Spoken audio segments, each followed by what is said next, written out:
আসসালামু আলাইকুম রহমতুল্লাহ। কেমন আছেন সকলেই? আশা করি সকলেই ভালো আছেন। দেশ ও প্রবাসে থাকা সকল ব্যাংকের সকল গ্রাহকদের জন্য একটি মহা গুরুত্বপূর্ণ জরুরি নিউজ নিয়ে আপনাদের মাঝে উপস্থিত হয়েছি। ব্যাংকে টাকা রাখার আগে যেসব তথ্য জানা জরুরি।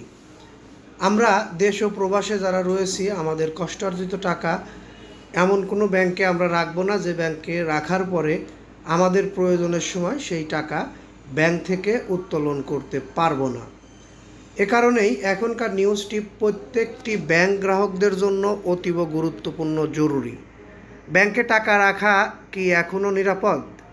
প্রয়োজনের সময় নিজের জমানো অর্থ তুলতে পারবেন তো? কোনো ব্যাংকে সঞ্চয় করার আগে কি কি বিষয় বিবেচনা করা উচিত? সাম্প্রতিক সময়ে দেশের ব্যাংকিং খাতের বিভিন্ন ঘটনা ও পরিসংখ্যান সাধারণ মানুষের মনে এমন অনেক প্রশ্ন তৈরি করে। একদিকে ইসলামী ধারার কয়েকটি ব্যাংক থেকে গ্রাহকদের আমানত কমছে, অপরদিকে দুর্বল ব্যাংকগুলোকে সচল রাখতে বাংলাদেশ ব্যাংককে রেকর্ড পরিমাণ তারল্য সহায়তা দিতে হচ্ছে। একই সঙ্গে কিছু ব্যাংকের খেলাপি ঋণ, মূলধন ঘাটতি এবং দীর্ঘদিনের সুশাসনের সংকট নতুন করে সামনে এসেছে। এসব কারণে আমানতকারীদের মধ্যে উদ্বেগ বাড়লেও বিশেষজ্ঞরা বলছে আতঙ্কিত হওয়ার চেয়ে সচেতন হওয়াই বেশি জরুরি। কারণ দেশের সব ব্যাংক একই অবস্থানে নেই। কোনো ব্যাংক শক্তিশালী, কোনোটি মাঝারি অবস্থানে রয়েছে, আবার কিছু ব্যাংক দীর্ঘদিন ধরেই নানা সংকটে রয়েছে। তাই ব্যাংকে টাকা রাখার আগে কয়েকটি গুরুত্বপূর্ণ বিষয় এখন জেনে নেওয়া অতীব গুরুত্বপূর্ণ জরুরি বিষয়। কেন ব্যাংকের প্রতি আস্থা এত গুরুত্বপূর্ণ? ব্যাংকিং ব্যবসার মূল ভিত্তি হলো গ্রাহকদের আস্থা। মানুষ বিশ্বাস করে বলেই নিজের সঞ্চয়িত অর্থ ব্যাংকে জমা রাখে। সেই অর্থের একটি অংশ ব্যাংক ঋণ হিসেবে বিভিন্ন ব্যক্তি ও প্রতিষ্ঠানের কাছে বিতরণ করে। ওই ঋণ থেকে আয় করেই ব্যাংকের আমানতের বিপরীতে মুনাফা বা সুদ দেয় এবং নিজস্ব কার্যক্রম পরিচালনা করে। অর্থাৎ ব্যাংকে জমা রাখা সব অর্থ একসঙ্গে বোল্ডে রাখা হয় না। ফলে কোনো কারণে একসঙ্গে বিপুল পরিমাণ গ্রাহক টাকা তুলতে শুরু করলে সাময়িক তারল্য সংকট তৈরি হতে পারে। বিশ্বের বিভিন্ন দেশেই ব্যাংকিং সংকটের শুরু হয়েছে আস্থার সংকট থেকে। বাংলাদেশেও গত কয়েক বছর কয়েকটি দুর্বল ব্যাংকের ক্ষেত্রে একই ধরনের পরিস্থিতি দেখা গেছে। কোথাও টাকা তুলতে দীর্ঘ লাইন, কোথাও সীমিত উত্তোলন। এসব ঘটনা মানুষের উদ্বেগ আরও বাড়িয়ে দিয়েছে। ইসলামী ব্যাংকগুলোতে কেন কমলো আমানত?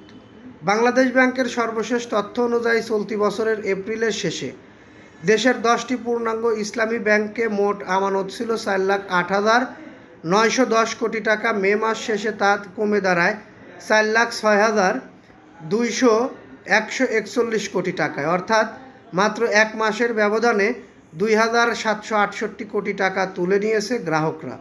যদিও একই সময়ে প্রচলিত ব্যাংকের ইসলামী শাখা ও ইসলামিক ইউন্ডোতে কিছু আমানত বেড়েছে, ফলে পুরো ইসলামী ব্যাংকিং ব্যবস্থায় মোট আমানত কমেছে 758 কোটি টাকা।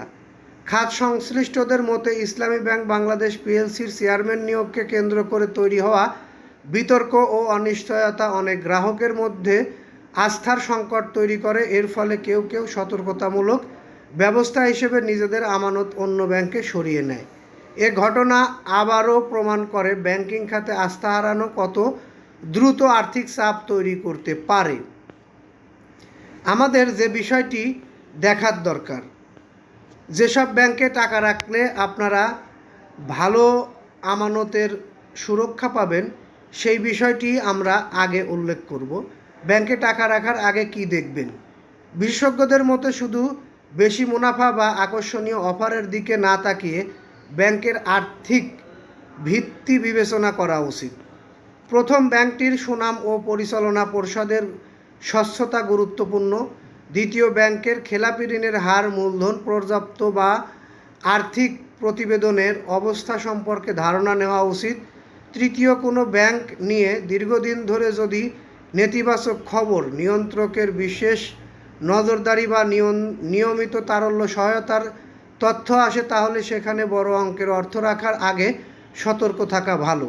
চতুর্থ, বড় অঙ্কের সঞ্চয় একটি ব্যাংকে না রেখে প্রয়োজনে একাধিক শক্তিশালী ব্যাংকে ভাগ করে রাখা ঝুঁকি কমাতে পারে।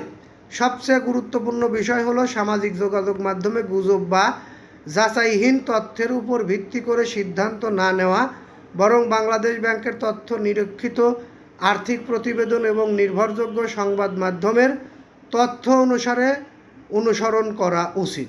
যাই হোক, আমাদের নিউজটি যদি আপনাদেরকে একটু ভালো লেগে থাকে, নিউজটি আপনারা লাইক কমেন্ট শেয়ার করবেন। আর আমাদের থেকে এরকম ধরনের নিউজ পেতে চ্যানেলটি সাবস্ক্রাইব করে বেল বাটন অন করে রাখবেন। এই আশা ও প্রত্যাশার এখান থেকে বিদায় নিচ্ছি। আসসালামু আলাইকুম।